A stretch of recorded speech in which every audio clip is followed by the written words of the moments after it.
तो आज हम पढ़ने वाले हैं कार्बोहाइड्रेट के बारे में। तो कार्बोहाइड्रेट क्या होते हैं, क्या इनके टाइप्स होते हैं, डाइजेशन कैसे होता है, मेटाबॉलिज्म कैसे होता है, सारी चीज़ें आज के हम इस वीडियो में देखने वाले हैं। तो आज की अगर वीडियो कोई कंप्लीट देखता है तो उसको कार्बोहाइड्रेट से लेकर के जो भी सारे डाउट्स होंगे वो क्लियर हो जाएंगे, या फिर कभी कार्बोहाइड्रेट को लेकर के पढ़ाऊंगा फिर कोई दिक्कत जा रही होगी तो वो सब चीज़ हम लोग क्लियर कर लेंगे आज। तो स्टार्ट करते हैं हम लोग बिना किसी टाइम खराब किए। तो पहला जो हमारा है वो है कार्बोहाइड्रेट। तो कार्बोहाइड्रेट एक्चुअली है क्या, पहले तो वो हम लोग समझ लेते हैं। तो कोई भी इंसान है, फिर कोई भी जीव अगर से इस दुनिया में जो है जो जिंदा है, तो उसके जिंदा रहने के लिए कुछ बेसिक जो है बायोमोलिक्यूल्स की आवश्यकता पड़ती है, जो कि हम लोग जिनको मैक्रो न्यूट्रिएंट्स भी बोल सकते हैं, जो कि बड़े बड़े मॉलिक्यूल जिनकी जरूरत पड़ती है जिंदा रहने के लिए। तो उनमें से ही एक कार्बोहाइड्रेट है। जैसे कि अगर हम लोग बायोमोलिक्यूल्स की बात करें तो हम लोग चारों बायोमोलिक्यूल्स के बारे में पढ़ने वाले हैं एक एक करके एक दिन के गैप में। जैसे कि हम लोग आज कार्बोहाइड्रेट के बारे में पढ़ेंगे तो कल प्रोटीन, फिर उसके बाद लिपिड, फिर न्यूक्लिक एसिड के बारे में पढ़ेंगे। तो चारों जो कार्बोहाइड्रेट हैं बेसिक जो है हमारी बॉडी के बिल्डिंग ब्लॉक्स हैं, हम लोग ऐसा बोल सकते हैं कि यार इनसे ही मिलकर के सारी चीज़ें जो है, सारे ऑर्गन्स या फिर सेल्स, जो भी चीज़ें हमारी बॉडी में चलती हैं वो सब इनसे ही, मेन हमारे कंपोनेंट यही है, इनसे मिलकर के बनी हुई है। ठीक है। तो जैसे कि आज हम लोग पढ़ेंगे कार्बोहाइड्रेट के बारे में। तो कार्बोहाइड्रेट जो है हमारी बॉडी में एनर्जी सोर्स का काम करते हैं, मतलब मेन जो फंक्शन है वो एनर्जी का है।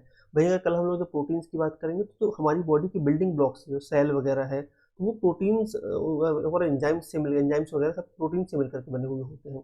वहीं हम लिपिड्स की बात करेंगे तो एनर्जी को स्टोर करना या फिर हमको थोड़ा सा इंसुलेशन प्रोवाइड कराने का हमारे लिपिड्स वगैरह करते हैं।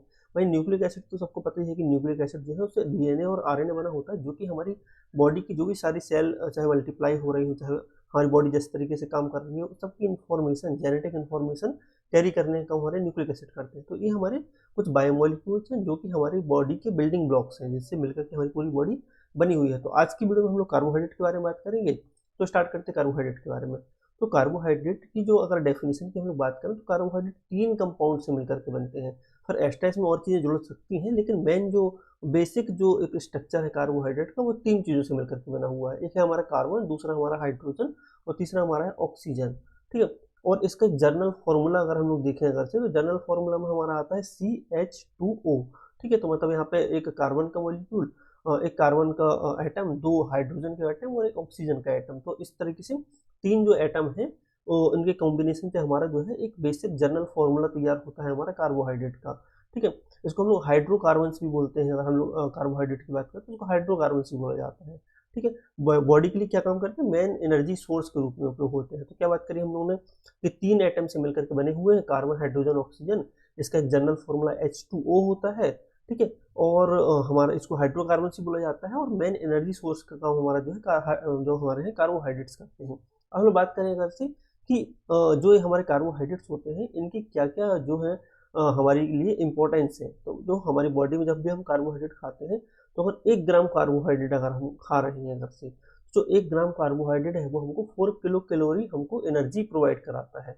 जैसे कि एक जो नॉर्मल ह्यूमन जो होता है, इसको एक दिन में लगभग लगभग 2200 कैलोरी, 2000 से 2200 कैलोरी जो है उसको चाहिए रहती है एनर्जी। उसकी जो है बेसिक जो फंक्शन है उसकी बॉडी का, चलना फिरना, नॉर्मल जो रूटीन का काम होता है उसके लिए। वहीं अगर कोई अगर से कोई जिम वगैरह करता है तो उसको थोड़ा सा ज़्यादा 3000 4000 तक चाहिए रहती है। तो हम एक आइडिया ले सकते हैं कि 1 ग्राम कार्बोहाइड्रेट अगर कोई खाता है तो 4 किलो कैलोरी उसको एनर्जी मिलती है।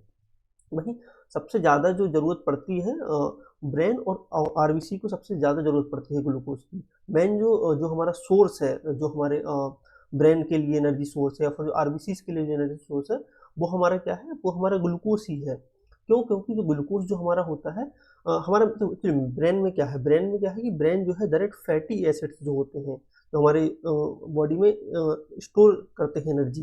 मतलब फैटी एसिड मतलब लिपिड या फैट जो कि हमारी बॉडी में स्टोर रहता है। तो अगर से जब एनर्जी की जरूरत ब्रेन को होती है तो ब्रेन फैटी एसिड को क्या कहते हैं, यूटिलाइज नहीं कर सकता है। तो वो हमारा जो है ग्लूकोज को ही मेन एनर्जी फ्यूल के रूप में उपयोग करता है। वहीं जो आरबीसी हमारी आरबीसी वगैरह होती है उसके अंदर माइट्रोकॉन्ड्रिया नहीं पाया जाता है। तो हम सिर्फ एक सिंगल साइकिल चल सकती है जिसको हम लोग बोलते हैं ग्लाइकोलाइसिस साइकिल। और ग्लाइकोलाइसिस साइकिल में हमको क्या है, ग्लूकोज की जरूरत पड़ती है। ठीक है।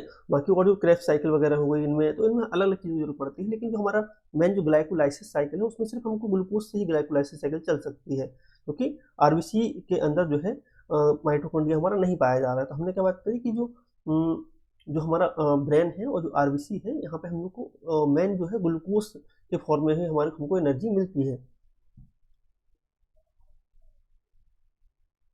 हम बात करें कि एक्स्ट्रा ग्लूकोज अगर हमारी बॉडी में, जैसे हम लोगों ने आज खाना खाया और खाना खा लिया हम लोगों ने थोड़ा सा ज़्यादा, मतलब हम लोगों ने कार्बोहाइड्रेट थोड़ा सा ज़्यादा ले लिए, तो जो एक्स्ट्रा जो कार्बोहाइड्रेट हमने खाया हुआ है, फिर एक्स्ट्रा जो ग्लूकोज हमारी बॉडी को मिला हुआ है, वो हमारी बॉडी में ग्लाइकोजन के रूप में स्टोर होता है। ठीक है, बॉडी में जो हमारा एक्स्ट्रा जो ग्लूकोज है वो किस में स्टोर होता है, ग्लाइकोजन के रूप में स्टोर होता है।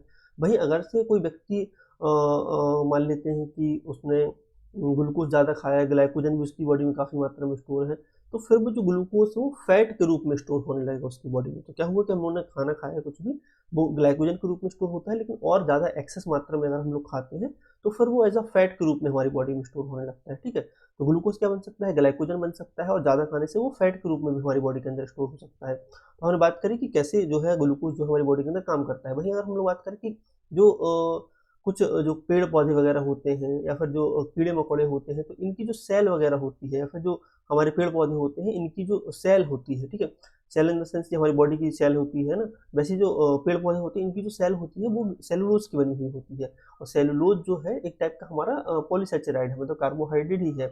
वहीं जो जो कीड़े वगैरह होते हैं इनके ऊपर का जो सेल होता है वो हमारा होता है काइटिन का बना हुआ होता है। तो हमारी बॉडी जो ग्लूकोज है एज अ एनर्जी सोर्स भी काम करता है, और एज अ स्ट्रक्चरल रोल भी निभाता है पेड़ पौधों में, या फिर जो हमारे हैं कीड़े वगैरह जो रहते हैं उनमें। ठीक है, और अगर जो हम लोग खाना खाते हैं इनमें जो फाइबर्स वगैरह प्रेजेंट होता है वो भी कार्बोहाइड्रेट का ही टाइप है। जो फाइबर्स वगैरह हमको मिलते हैं खाने के में, डाइटरी फाइबर्स जिसको हम लोग बोलते हैं, जैसे हम लोग गेहूँ खाते हैं तो चावल की अपेक्षा गेहूँ में जो है ज़्यादा फाइबर्स होते हैं। ठीक है, इसलिए वो धीरे धीरे हमारी बॉडी के अंदर जाता है, क्योंकि चावल भी हमारा पॉलीसेचेराइड है, कार्बोहाइड्रेट है, और गेहूँ भी हमारा पॉलीसेचेराइड है, कार्बोहाइड्रेट है। लेकिन गेहूँ चावल की अपेक्षा थोड़ा धीरे धीरे डाइजेस्ट होता है, क्योंकि उसमें डाइटरी फाइबर्स हमारे पाए जाते हैं। तो हमने बात करी कि क्या इंपॉर्टेंस है कार्बोहाइड्रेट का हमारे जो है ज़िंदगी में। ठीक है, अब हम लोग बात कर लेते हैं कार्बोहाइड्रेट किस कैटेगरी में डिवाइड किया गया है। तो कार्बोहाइड्रेट जो हमारा है, इसके पहले कैरेक्टरिस्टिक की बात कर लेंगे हम लोग। तो कार्बोहाइड्रेट जो हमारा है ये दो टाइप के हो सकते हैं, एक हो सकते हैं वाटर सॉल्युबल और ये दूसरे हो सकते हैं वाटर इनसॉल्युबल। तो वाटर सॉल्युबल जो कार्बोहाइड्रेट होते हैं वो सिंपल कार्बोहाइड्रेट होते हैं, जैसे कि शुगर, चीनी वगैरह हमारी हो गई, तो वाटर सॉल्युबल होते हैं। वहीं कॉम्प्लेक्स कार्बोहाइड्रेट की बात करें, जैसे गेहूँ हो गया हमारा, या फिर चावल वगैरह हो गया, तो इसमें जो कॉम्प्लेक्स कार्बोहाइड्रेट पाए जाते हैं वो इनसॉल्युबल होते हैं वाटर में। तो हमारी जो है दो कैरेक्टर पाए जाते हैं कार्बोहाइड्रेट के, एक होते हैं वाटर सॉल्युबल जो कि सिंपल कार्बोहाइड्रेट होते हैं, वाटर सॉल्युबल होते हैं। वहीं जो इनसॉल्युबल जो होते हैं हमारे, वो कॉम्प्लेक्स कार्बोहाइड्रेट जो होते हैं वो इनसॉल्युबल होते हैं। तो दोनों टाइप के हमारी बॉडी में कार्बोहाइड्रेट जो है रोल अपना प्ले करते हैं। वहीं कार्बोहाइड्रेट दो फॉर्म में पाए जाते हैं, तो हम लोग मोनोसेचेराइड, डाइसेचेराइड, ओलिगोसेचेराइड, और हम लोग यहाँ पे पॉलीसेचेराइड की बात करेंगे। लेकिन अगर हम लोग सिंपल और कॉम्प्लेक्स की बात करें तो दो फॉर्मेट में हम यहाँ पे कार्बोहाइड्रेट को रख सकते हैं। एक कार्बोहाइड्रेट बिल्कुल सिंपल होते हैं, जैसे कि जो फ्रूट्स वगैरह से जो हमको कार्बोहाइड्रेट मिलते हैं, गन्ने के रस से जो हमको यहाँ पे शुगर मिल रही है, फिर जो हम लोग घर में चीनी यूज़ करते हैं चाय वगैरह में डालने के लिए, वहाँ से जो मिल रही है वो सारे सिंपल कार्बोहाइड्रेट है। वहीं जो हमको गेहूँ वगैरह से मिल रहा है, या फिर अनाज वगैरह से जो हमको कार्बोहाइड्रेट मिल रहे हैं, वो थोड़े से कॉम्प्लेक्स कार्बोहाइड्रेट होते हैं हमारे। ठीक है, और कुछ ऐसे कार्बोहाइड्रेट होते हैं जिनमें फाइबर्स की मात्रा ज़्यादा होती है, उसको फाइब्रस कार्बोहाइड्रेट बोला जाता है। वैसे हम लोग अलग अलग कैटेगरी में कार्बोहाइड्रेट को डिवाइड कर सकते हैं, सिंपल, कॉम्प्लेक्स, फाइब्रस कार्बोहाइड्रेट, इस टाइप से। वहीं जो कार्बोहाइड्रेट्स होते हैं, अगर हम लोग बात करें बनते कैसे हैं, तो एक तो प्लांट्स जो है उनको फोटोसिंथेसिस के थ्रू बनाते हैं। जैसे कि प्लांट्स की जो पत्तियां होती हैं वहाँ पे फोटोसिंथेसिस होता है, जो कि प्लांट्स को एज अ ग्लूकोज बनाने में हेल्प करता है प्लांट की एनर्जी के लिए। और हम अपनी एनर्जी के लिए कहाँ से सब कार्बोहाइड्रेट वगैरह लेते हैं, हम भी प्लांट से ही लेते हैं। जैसे कि एक पौधा है आलू, उसने अपने लिए कार्बोहाइड्रेट को स्टोर किया स्टार्च के रूप में। ठीक है, एक बड़ा सा पोटैटो बन गया हमारा, आलू बन गया। अब आलू के अंदर बहुत सारा है स्टार्च जो कि है कार्बोहाइड्रेट, उसने अपनी एनर्जी के लिए यूज़ किया था, लेकिन हमने उसको निकाल करके हमने अपनी सब्जी में डाल करके हमने उसको खा लिया। तो हमको जो एनर्जी मिल रही है, जो हमको जो कार्बोहाइड्रेट्स मिल रहे हैं, वो सारे प्लांट्स से ही हमको मिलते हैं, या फिर एनिमल प्रोडक्ट से हमको मिलते हैं। ठीक है, और एनिमल या फिर जो प्लांट्स वगैरह जो है वो हमको फोटोसिंथेसिस करके वो सारे जो कार्बोहाइड्रेट वगैरह है वो बनाते हैं और स्टोर करके रखते हैं। ठीक है, तो क्या हुआ कि हमको जो हमारा जो कार्बोहाइड्रेट है वो एनर्जी के रूप में भी उपयोग होता है हमारी बॉडी के अंदर, स्ट्रक्चर कंपोनेंट का रोल प्ले करता है कई पेड़ पौधों में या फिर जानवरों में हमारा। तो इस टाइप से हमारा जो कार्बोहाइड्रेट अपने अपने रोल प्ले करते हैं। वही हम लोग आपसे बात करें अब कार्बोहाइड्रेट के टाइप की, अगर हम लोग क्लासीफाई करें कार्बोहाइड्रेट हम लोग अगर ऐसे नॉर्मल बात करके समझे कि आलू में कार्बोहाइड्रेट है, गेहूं में कार्बोहाइड्रेट है, चावल में कार्बोहाइड्रेट है, शुगर में कार्बोहाइड्रेट है, तो हम प्रॉपर इसको कैटेगराइज नहीं कर पाएंगे, याद करना थोड़ा सा मुश्किल होगा। तो इसके लिए फिर हम लोगों ने क्लासिफिकेशन बनाया कार्बोहाइड्रेट का, कि जो बिल्कुल सिंगल मॉलिक्यूल है अगर कार्बोहाइड्रेट का, तो उसको हम लोग मोनोसेचराइड बोल देंगे। जैसे कि सिर्फ सिंगल मॉलिक्यूल से बनता है, उसको वन शुगर भी हम लोग उसको बोल सकते हैं। भाई अगर दो शुगर, देखो कार्बोहाइड्रेट की सबसे सिंपल जो यूनिट होती है उसको हम लोग शुगर बोलते हैं, वन शुगर बोलते हैं, मोनोसेचराइड बोलते हैं, ठीक है। और हम लोग नॉर्मली शुगर का मतलब ग्लूकोज बस समझते हैं, लेकिन शुगर का मतलब ग्लूकोज नहीं, शुगर मतलब होता है सिंगल यूनिट ऑफ कार्बोहाइड्रेट, इसको लोग मोनोसेचराइड बोल सकते हैं, उसको हम लोग शुगर बोल सकते हैं। तो वही जो कार्बोहाइड्रेट उसकी मेन 4 कैटेगरी में उसको डिवाइड किया गया है, मोनोसेचराइड, डाइसेचराइड, ओलिगोसेचराड, पॉलीसेचराइड। अब इनकी खासियत क्या है, जो सिंगल हमारे कार्बोहाइड्रेट है वो कहलाते हैं मोनोसेचराइड। वही अगर दो कार्बोहाइड्रेट की यूनिट, मतलब दो मोनो कार्बोहाइड्रेट, मतलब यहाँ पर दो शुगर मॉलिक्यूल मिल करके जब एक कंपाउंड बनाए, एक कार्बोहाइड्रेट बनाए, तो उसको डाइसेचराइड बोलते हैं। वहीं 3 से लेकर के 10 अगर से शुगर मिले या फिर 3 से लेकर के 10 मोनोसेचराइड मिले तो वो ओलिगोसेचराइड बनाते हैं। वहीं 10 या फिर 10 से ज़्यादा अगर शुगर के मॉलिक्यूल्स मिलते हैं, ठीक है, या फिर 10 से ज़्यादा मोनोसेचराइड मिलते हैं तो वो पॉलीसेचराइड बनाते हैं। तो इन सब के एग्जाम्पल्स हैं glucose, fructose, galactose, sucrose, lactose, maltose, raffinose, stachyose, और हमारा यहाँ पे है स्टार्च, ग्लाइकोजन, सेलुलोज। तो ये सब एग्जांपल्स हैं। अब हम करके एक एक करके इनको समझने की कोशिश करते हैं कि ये जो है मोनोसेचराइड जो है किन चीज़ों से हमको मिल सकता है, या फिर ग्लूकोज, फ्रक्टोज, ग्लैक्टोज ये किन चीज़ों से हमको मिल सकती हैं, ये सब चीज़ें, ठीक है। फिर इनका यूज़ कैसे बॉडी में होगा वो हम लोग यहाँ पे मेटाबॉलिज्म या फिर जब एब्जॉर्प्शन होगा तब हम लोग वहाँ पे समझेंगे, है ना। अभी हम लोग बात करते हैं मोनोसेचराइड की। तो जो मोनोसेचराइड है सबसे सिंपल कार्बोहाइड्रेट, सबसे सिंपल शुगर है। अगर हम लोग जैसे ही मोनोसेचराइड खाते हैं तो बॉडी के अंदर तुरंत जाकर के तुरंत एब्जॉर्ब होकर हमको एनर्जी दे देती है। तो इसको तोड़ने के लिए बॉडी को बहुत ज़्यादा मेहनत नहीं करनी पड़ती, क्योंकि जब हम लोग जैसे कॉम्प्लेक्स कार्बोहाइड्रेट खाते हैं, स्टार्च वगैरह, तो उसको तोड़ने के लिए बॉडी अलग अलग एंजाइम्स निकालती है, अमाइलेज निकालती है, सलाइवरी अमाइलेज, ये वो बहुत सारी चीज़ें निकालती है। तो जिससे कि क्या होती है, वो टूटते हैं सिंपल शुगर में। लेकिन जो सिंपल शुगर हमारी है, जैसे कि हमारा मोनोसेचराइड, तो इनमें जो सिंपल शुगर है डायरेक्ट हमको एनर्जी देती है। तो मेन एनर्जी का सोर्स जो कि डायरेक्ट एनर्जी का सोर्स है वो हमारे लिए ग्लूकोज है, जो कि हमारा एक मोनोसेचराइड है, ठीक है। तो क्या है कि सिंपल शुगर जो होती है, फिर सिंपल कार्बोहाइड्रेट होते हैं, उसको हम मोनोसेचराइड बोलते हैं, सिर्फ सिंगल शुगर से मिलकर के बने हुए हैं। इसके एग्जाम्पल्स हमारे जो आते हैं ग्लूकोज, फ्रक्टोज और गैलेक्टोज आते हैं। ग्लूकोज क्या होते हैं, एनर्जी के लिए मेन एनर्जी सोर्स है, जो कि हमारे अलग अलग साइकिल चलती है, ग्लाइकोलाइसिस साइकिल हमारी चलेगी, इससे क्रेब साइकिल वगैरह। तो जो साइकिल चलेगी वो ग्लूकोज के थ्रू ही चलती है। मेन एनर्जी का सोर्स हमारे बॉडी के लिए ग्लूकोज है। और ग्लूकोज मिलता है कहाँ से, हमको फलों और शहदों में डायरेक्ट ग्लूकोज रहता है यहाँ पे, है ना, हम लोग को तोड़ना नहीं पड़ता है। वहीं जो फ्रक्टोज होता है, सबसे मीठी शुगर की अगर बात करी जाए तो फ्रक्टोज सबसे मीठी शुगर होती है, जितनी भी टाइप की हम लोग शुगर अभी खाते हैं, जब हम लोग खाते हैं तो ये भी हमको फलों और शहदों से मिलती है। वही गैलेक्टोज जो है वो लैक्टोज का एक कंपोनेंट है, मतलब कि जो लैक्टोज जो है वो हमको दूध में मिलता है देखने के लिए। लैक्टोज का ही एक कंपोनेंट हमारा गैलेक्टोज है, ठीक है। लैक्टोज जो है वो डाइसेचराइड है, दो शुगर के मॉलिक्यूल है उसमें, उसमें से एक गैलेक्टोज हमारा है जो कि दूध में हमारा पाया जाता है। तो हमने बात करी मोनोसेचराइड का मतलब है simple carbohydrate, single sugar molecule. और इसके एग्जाम्पल हमने बात करी, ये सब एग्जाम्पल्स पूछे जाते हैं एग्जाम में, है ना, कि मोनोसेचराइड के एग्जाम्पल क्या है, वो आपको ऑप्शन दे देंगे, सेलुलोज है कि स्टार्च है, ये हमारा रैफिनोज है, फिर हमारा है ग्लूकोज। तो ग्लूकोज हमारा सही आंसर होगा उसमें। तो इस टाइप के एमसीक्यूज भी बनते हैं इससे एग्जाम्स में, तो हमको उसको एग्जाम्पल्स सबके याद होने चाहिए, कहाँ से मिलते हैं वो भी एक बार पढ़ लेंगे तो कोई दिक्कत वाली बात नहीं है, ठीक है। तो हमने बात करी कि कौन कौन सी चीज़ें होती हैं मोनोसेचराइड में। हम लोग थोड़ा सा इमेजेस की बात करते हैं, जिसकी मोलेसिस जो होता है वो हम लोग बोलते हैं गन्ने के रस से जब हम लोग शुगर बनाते हैं, मतलब शक्कर जब बनाते हैं गन्ने के रस से, तो शक्कर बनने के बाद जो थोड़ा सा गाढ़ा टाइप का लिक्विड बचता है, जिसको हम लोग गुड़ भी बोल सकते हैं, वो गुड़ का ही एक प्रोडक्ट बोल सकते हैं, उसको हम लोग मोलेसिस बोलते हैं। उसमें बहुत ज़्यादा शुगर के मॉलिक्यूल्स पाए जाते हैं, ठीक है। और हमारे नॉर्मल शुगर में ही पाए जाते हैं, चेरीज वगैरह होती है उसमें फ्रक्टोज पाया जाता है। योगर्ट मतलब दही होता है, दही वगैरह में हमारा जो है गैलेक्टोज पाया जाता है। तो हमको कुछ कुछ चीज़ों के हमको सोर्सेस भी पता रहे तो अच्छी बात है हमको। बात करें डाइसेचरेट की, डाइसेचरेट, डाई मतलब होता है दो, सेचरेट मतलब कि हमारा कार्बोहाइड्रेट। तो दो मोनोसेचराइड से मिल करके जो चीज़ें बनती हैं उनको हम लोग डाइसेचराइड बोलते हैं, ठीक है। इन्हें बॉडी तोड़ करके सिंपल शुगर बनाती है। जैसे कि जो सुक्रोज है, हमारा जो सुक्रोज है वो दो चीज़ों से मिलकर के बना हुआ है, ग्लूकोज और फ्रक्टोज। देखो अभी हम लोगों ने जो तीन चीज़ों की बात करी, ये सिंगल सिंगल है, ग्लूकोज, फ्रक्टोज, गैलेक्टोज। अब इन्हीं के कॉम्बिनेशन से हमारे डाइसेचराइड बनेंगे। कैसे कॉम्बिनेशन से बनेंगे, जैसे कि जो सुक्रोज है एक डाइसेचराइड है, वो दो चीज़ों से मिलकर के बना हुआ है, एक ग्लूकोज मॉलिक्यूल से और दूसरा है फ्रक्टोज मॉलिक्यूल से, ठीक है। दोनों चीज़ों से मिलकर के हमारा जो है सुक्रोज बना हुआ है। और इस सुक्रोज को तोड़ेंगे जब हम लोग इंटेस्टाइन में, जब हम मेटाबॉलिज्म पढ़ेंगे आगे, तो सुक्रोज नाम का हमारा जो है एक एंजाइम पाया जाता है जो कि सुक्रोज को तोड़ता है। ठीक है, सुक्रेज नाम का एक एंजाइम पाया जाता है जो कि सुक्रोज को तोड़ता है, तो उससे फिर ग्लूकोज और फ्रक्टोज को वो अलग अलग कर देता है। यहाँ जो हमको इन चीज़ों में, जैसे गन्ना हो गया, चीनी हो गया, चुकंदर हो गया, इनमें सुक्रोज के रूप में हमको ये कंपोनेंट मिलते हैं। मतलब कि सुक्रोज क्या है, ग्लूकोज और फ्रक्टोज का कॉम्बिनेशन है एक, है ना। दोनों बंच में हमको मिल रहे हैं। कहाँ मिलेंगे हमको, चीनी मतलब टेबल शुगर जो घर में हम लोग यूज़ करते हैं, वहीं हम लोग को गन्ना या फिर चुकंदर में हमको सुक्रोज मिलता है। वहीं जो लैक्टोज की हम लोग बात करें, तो लैक्टोज में एक ग्लूकोज का मॉलिक्यूल होता है, एक लैक्टोज का मॉलिक्यूल होता है। और लैक्टोज जो है, लैक्टोज से याद रखना, लैक्टोज हमेशा डेयरी प्रोडक्ट्स में पाया जाता है, जैसे कि दूध, दही, इन सब चीज़ों में हमारा जो है लैक्टेज पाया जाता है। ठीक है, अब लैक्टोज को भी तोड़ने का काम हमारे पास लैक्टोज को तोड़ने का काम, लैक्टेज एक एंजाइम होता है जो कि हमारे इंटेस्टाइन में पाया जाता है, वो तोड़ता है इसको, ग्लूकोज और लैक्टोज में। ठीक, जो कि हम लोग आगे पढ़ेंगे। भाई माल्टोज भी एक डाइसेचराइड है जो कि दो ग्लूकोज के मॉलिक्यूल से मिलकर के हमारा माल्टोज जो है बनता है। अब माल्टोज कहाँ पाया जाता है, जो अनाज होते हैं, गेहूं वगैरह हो गया, बियर होती है, अंकुरित कुछ अनाज होते हैं, तो इनमें हमारा माल्टोज पाया जाता है। तो हमने बात करी कौन कौन से एग्जाम्पल है डाइसेचराइड के, क्या कहलाते हैं डाइसेचराइड, इसकी डेफिनेशन पढ़ ली, और किन किन चीज़ों से मिल करके डाइसेचराइड बने हुए हैं। ठीक है, इसके बारे में बात कर ली।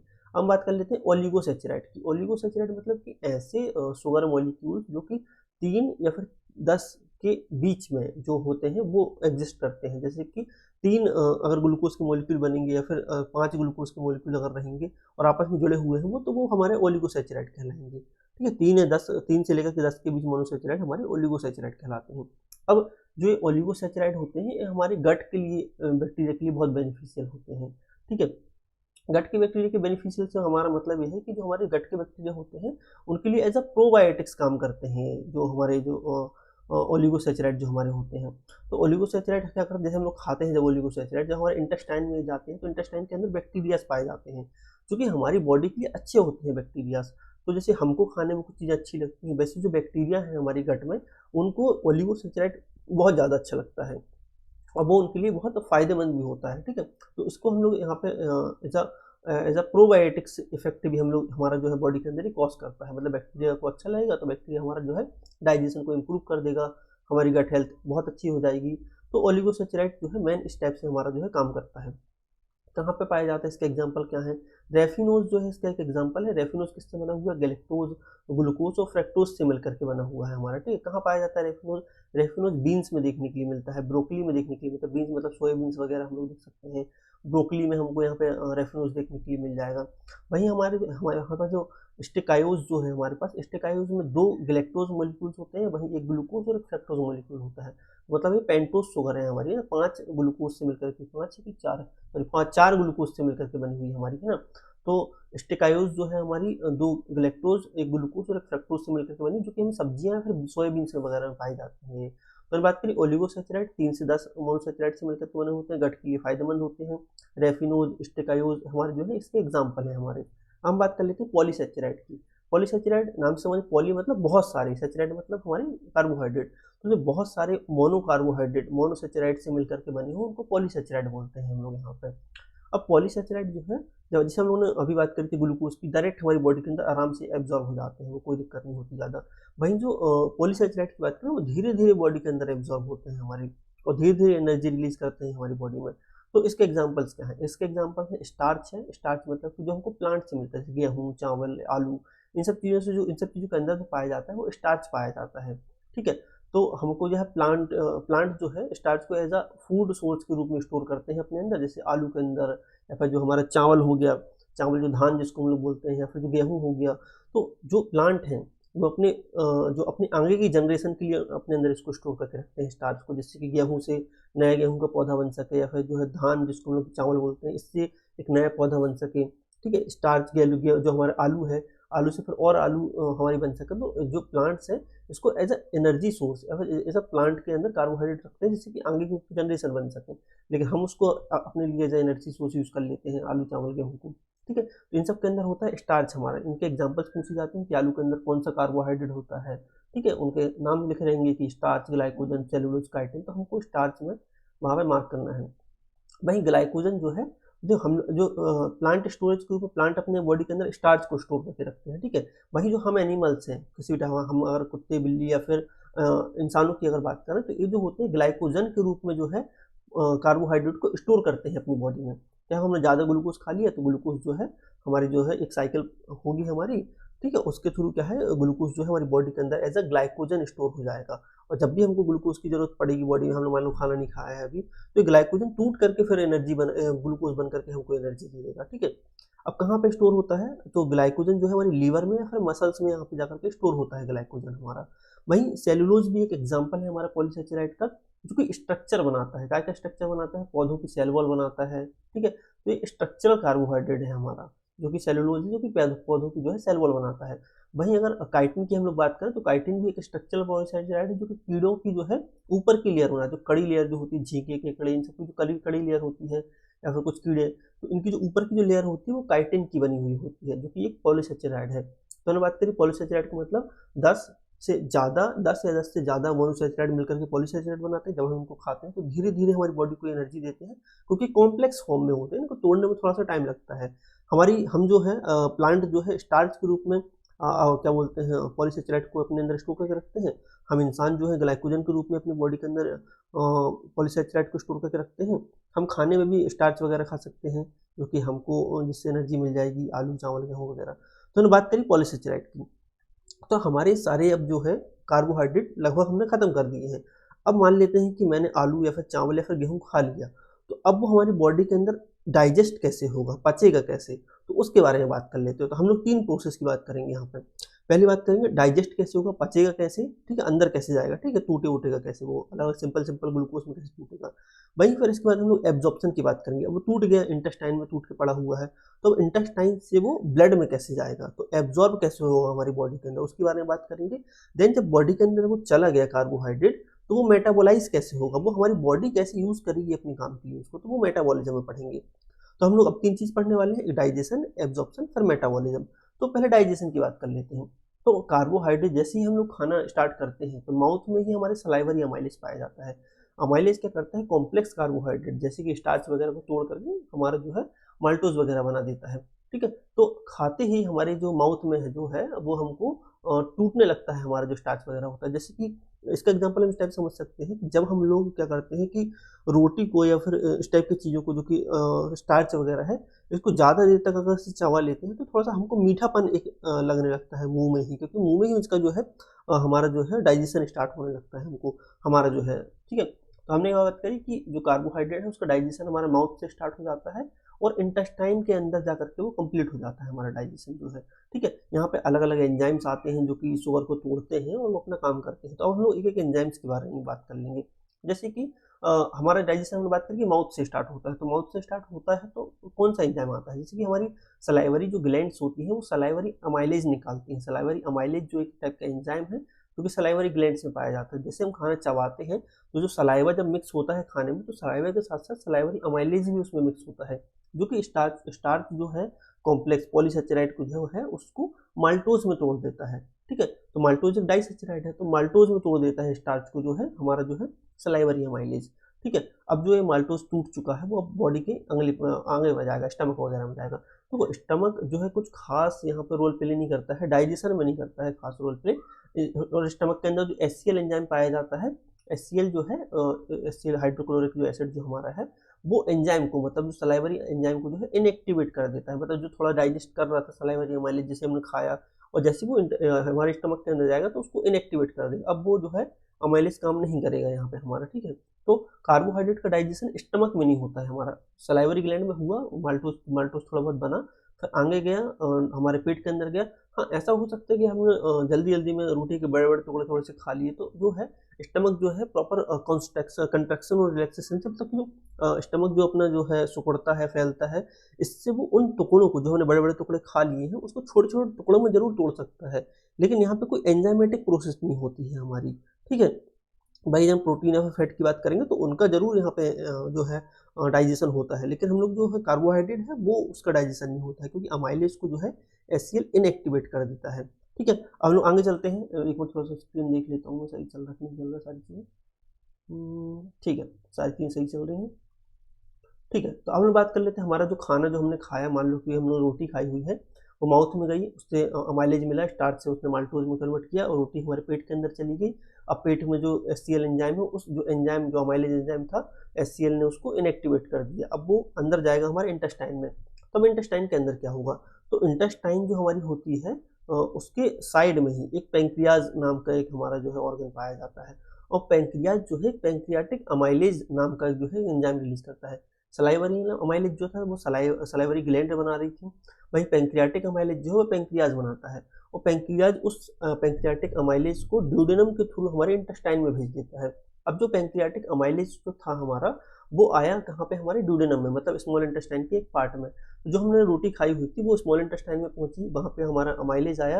अब अमाइलेज इनको जो है, जो भी मॉलिक्यूल्स वगैरह है शुगर के, इनको माल्टोज वगैरह में तोड़ देगा, ठीक है, माल्टोज में तोड़ देगा, ठीक है। अब जो हमारा जो है, जो टूटे हुए जो हमारे सिंपल कार्बोहाइड्रेट वगैरह हैं, वो हमारे जो है हमारे अलग अलग फॉर्मेट में हमको दिखाई देंगे। जैसे माल्टेज में दिखाई देंगे हमको, माल्टोज में दिखाई देंगे, लैक्टोज दिखाई देंगे, सुक्रोज दिखाई देंगे। तो इस टाइप की सिंपल जो है हमारे पास जो है शुगर हमको हमारे बॉडी के अंदर रहेगी। तो स्टार्च को अमाइलेज ने तोड़ दिया, और जो माल्टेज, जो लैक्टोज, सुक्रोज वगैरह है, वो तो वैसे की वैसे हमारी बॉडी के अंदर रहेगी। अब जो इंटेस्टाइन जो है, इंटेस्टाइन खुद कुछ एंजाइम्स निकालती है। इंटेस्टाइन जो है वो एंजाइम्स निकालती है, 3 टाइप के मेन एंजाइम्स निकालती है इंटेस्टाइन। एक होता है माल्टेज, जो कि माल्टोज को ग्लूकोज में बदल देता है, ठीक है। वहीं एक लैक्टेज नाम का एंजाइम निकालती है इंटेस्टाइन, जो कि लैक्टोज को ग्लूकोज और गैलेक्टोज में तोड़ देता है। सुक्रेज नाम का एक एंजाइम निकालती है, जो कि सुक्रोज को ग्लूकोज और फ्रक्टोज में तोड़ देता है। तो देखो, पहले क्या हुआ, अमाइलेज ने कॉम्प्लेक्स कार्बोहाइड्रेट स्टार्च को सिंपल कार्बोहाइड्रेट में तोड़ा, माल्टोज वगैरह में तोड़ा, ठीक है। अब वहीं जो इंटेस्टाइन की जो है, इंटेस्टाइन के जो एंजाइम्स हैं, जैसे कि माल्टेज, लैक्टेज, सुक्रेज, ये जो डाइसेचराइड अब हमारे बॉडी में बनी हुई है, उनको भी सिंपल ग्लूकोज में तोड़ेंगे, ठीक है। क्योंकि हमारे पास हमारी बॉडी जो है स्टार्च को डायरेक्ट एब्जॉर्ब नहीं कर सकती है, बहुत बड़े मॉलिक्यूल है ना, जुड़े हुए हैं चैन में, वो डायरेक्ट बॉडी के अंदर नहीं जा सकते हैं, ठीक है। वहीं जो डाइसेचराइड वगैरह है, माल्टेज, लैक्टेज, ये भी डायरेक्ट बॉडी के अंदर हमारे नहीं जा सकते हैं, इनको भी सिंपल ग्लूकोज में तोड़ना पड़ेगा हमको। तो सिंपल ग्लूकोज में तोड़ने के लिए क्या किया कि जो हमारे जो है स्मॉल इंटेस्टाइन है, उसने एंजाइम निकाले। एक बार रिपीट इसलिए कर रहा हूँ जिससे कि हमको याद हो जाए। माल्टेज निकाला, माल्टेज ने माल्टोज जो हमारा डाइसेचराइड था, उसको 2 ग्लूकोज मॉलिक्यूल में तोड़ दिया। वहीं जो लैक्टेज एंजाइम जो निकाला इस इंटेस्टाइन ने हमारे, उसने लैक्टोज को जो है ग्लूकोज और गैलेक्टोज में तोड़ दिया उसने। वहीं सुक्रेज निकाला इसने, जो कि सुक्रोज जो हमारा था डाइसेचराइड, उसको ग्लूकोज और फ्रक्टोज में तोड़ दिया। तो ये इंटेस्टाइन के एंजाइम भी सिंपल ग्लूकोज में तोड़ देते हैं हमारे जो है कॉम्प्लेक्स डाइसेचराइड को। अब क्या हुआ कि ये टूट गए, अब टूट करके हमारे इंटेस्टाइन में पड़े हुए हैं। तो हमारी बॉडी को तो जरूरत है ना इनकी, तो बॉडी के अंदर इनको जाना पड़ेगा। तो जब बॉडी के अंदर भी जाएंगे, तो इसको हम लोग बोलते हैं एब्जॉर्प्शन की प्रोसेस। मतलब कि अब जो है इंटेस्टाइन से, इंटेस्टाइन की सेल के अंदर जाएंगे, और सेल से जाएंगे ब्लड के अंदर। तो क्या हुआ कि हमारी जो इंटेस्टाइन है, वहाँ पे गया खाना, वो सिंपल हमारे ग्लूकोज वगैरह में टूट चुका है। अब जो वो ग्लूकोज है, वो ग्लूकोज पहले जाएंगे सेल वॉल के अंदर। किसकी सेल वॉल के अंदर? इंटेस्टाइन की सेल वॉल के अंदर, ठीक है। तो इंटेस्टाइन की जो सेल वॉल होती है, वहाँ पे इपिथेलियल सेल्स पाई जाती हैं। अब वो इपिथेलियल सेल जो है, पहले इन जो ग्लूकोज के मॉलिक्यूल जो सिंपल टूटे हुए हैं, इसको अपने अंदर एब्जॉर्ब करेगी, फिर अपने अंदर से इनको ब्लड में पहुंचा देगी, ठीक है। तो इंटेस्टाइन ने क्या किया कि अब एब्जॉर्ब किया इंटेस्टाइन ने इन सिंपल ग्लूकोज को, और फिर उनको ब्लड में पहुंचा दिया। तो कैसे एब्जॉर्ब करती है उसके बारे में बात कर लेते हैं। तो एब्जॉर्प्शन जो है अलग अलग ट्रांसपोर्ट के माध्यम से होता है। अलग अलग ट्रांसपोर्ट यहाँ पे हमारे बहुत सारे ट्रांसपोर्ट होते हैं। मैंने हम लोग 3 ट्रांसपोर्ट की यहाँ बात करेंगे, ठीक है। तो जब हमारे बॉडी के अंदर जो है पहला जो ट्रांसपोर्ट होता है, उसको बोलते हैं SGLT1। SGLT1 का मतलब होता है सोडियम ग्लूकोज लिंकेज ट्रांसपोर्ट। मतलब कि यहाँ पे जो है ग्लूकोज जो है वो सोडियम के साथ मिल करके सेल के अंदर जाता है। तो ग्लूकोज सोडियम के साथ मिलकर के अगर सेल के अंदर जा रहा है हमारा, तो यहाँ पे सोडियम की जरूरत पड़ रही है हमारी, तो इसको बोलते हैं सोडियम डिपेंडेंट। मतलब कि सोडियम की जरूरत पड़ती है ग्लूकोज को सेल के अंदर जाने के लिए। तो इस पाथवे को, जिस पाथवे से एब्जॉर्प्शन हो रहा है, इसको बोलते हैं सोडियम डिपेंडेंट पाथवे, या फिर सोडियम की सहायता से जो है ग्लूकोज जो है सेल के अंदर जाती है। कौन सी सेल के अंदर? सेल वॉल जो हमारी इपिथेलियल सेल है, जो कि इंटेस्टाइन में पाई जाती है, उनके अंदर। फिर वो इपिथेलियल सेल वापस से उसको पहुंचा देगी ब्लड में, ठीक है। तो अभी जो है ग्लूकोज जो टूटी हमारी इंटेस्टाइन में पड़ी हुई है, वो SGLT1 मतलब sodium glucose linkage transport medium जो पाथवे है, उसके थ्रू जो है सेल के अंदर गया।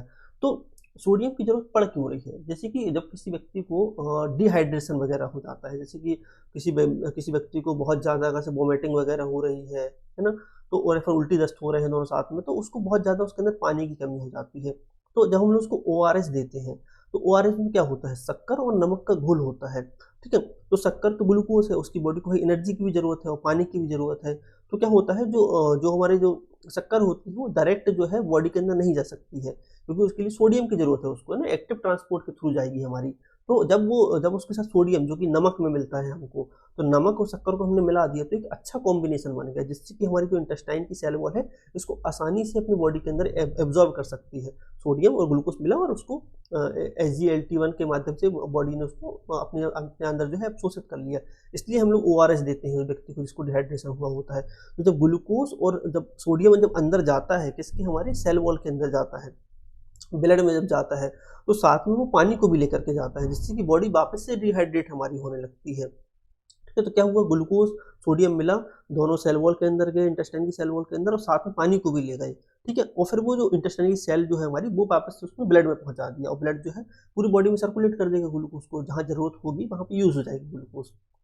ठीक है, जहाँ पे जरूरत होगी वहाँ यूज हो जाएगी। मतलब अभी मैं थोड़ा सा समझाता हूँ। तो पहले हमारा हो गया SGLT1, दूसरा जो हमारा होता है उसको हम लोग बोलते हैं यहाँ पे जो दूसरा जो पाथवे है उसको बोलते हैं GLUT5। GLUT5 हमारा होता है जो कि हमारा जो है दूसरा जो हमारा है माध्यम है। ठीक है, तो ग्लूकोज ट्रांसपोर्ट टाइप 5 इसको हम लोग बोलते हैं, ग्लूकोज ट्रांसपोर्ट टाइप 5 इसको बोलते हैं, जिससे कि हमारा जो है ये ग्लूकोज को जो है ट्रांसपोर्ट करता है। तो यहाँ पे कोई डिपेंडेंसी की जरूरत नहीं है हमको। जैसे ऊपर जो हमने देखा कि सोडियम जो है, सोडियम की डिपेंडेंसी के कारण जो है ग्लूकोज अंदर जा रही थी सेल के, लेकिन यहाँ पे जो है मैं इसको थोड़ा सा जूम करके दिखा देता हूँ ना, जो हमने जो डायग्राम बनाया हुआ उससे थोड़ा सा चीज़ें क्लियर हो जाएंगी। देखो, ये हमारा जो है इंटेस्टाइन की बॉल है, जिसको हम लोग ल्यूमेन बोलते हैं, स्मॉल इंटेस्टाइन। ये हमारी इपिथेलियल सेल है, जो कि सेल जो कि हमारे जो ल्यूमेन है, मतलब कि जो है हमारी इंटेस्टाइन की जो बॉल है वहाँ पे पाई जाती है। और जो हमारा जो है जो ग्लूकोज या फिर जो सिंपल्स वगैरह है वो इसके अंदर जाएगी पहले। तो जैसे कि ग्लूकोज वगैरह जो है वो SGLT1 के माध्यम से जाते हैं सेल के अंदर। ठीक है, और इसमें सोडियम की जरूरत पड़ती है। तो क्या हुआ कि हमारी इंटेस्टाइन के अंदर SGLT1 के माध्यम से ग्लूकोज चला गया और सोडियम की जरूरत पड़ी और उसके अंदर चला गया। ठीक है, वहीं और जो वगैरह जो फ्रक्टोज वगैरह होते हैं वो ग्लूकोज ट्रांसपोर्ट टाइप 5 जो मीडियम में होता है उसके थ्रू सेल के अंदर जाते हैं, उसमें फ्रक्टोज वगैरह हमारे जाते हैं उसके अंदर।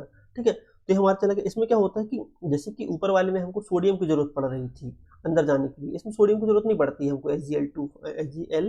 SGLUT5 के मतलब जो हमारा ग्लूकोज ट्रांसपोर्ट टाइप 5 जो एक ट्रांसपोर्ट है मीडियम है, इसमें हमको यहाँ पे सोडियम की जरूरत नहीं पड़ रही, क्योंकि यहाँ पे ये डिफ्यूजन के थ्रू होता है। डिफ्यूजन मेथड होती है कि सेल के अंदर जो है फ्रक्टोज की कमी है, फिर ब्लड के अंदर फ्रक्टोज की कमी है हमारे, और फ्रक्टोज सबसे ज्यादा कहाँ पे है हमारे पास, इंटेस्टाइन के अंदर, क्योंकि अभी भी तो यहाँ पे आया हुआ है फ्रक्टोज हमारा, तो यहाँ पे कम है और यहाँ पे ज्यादा है।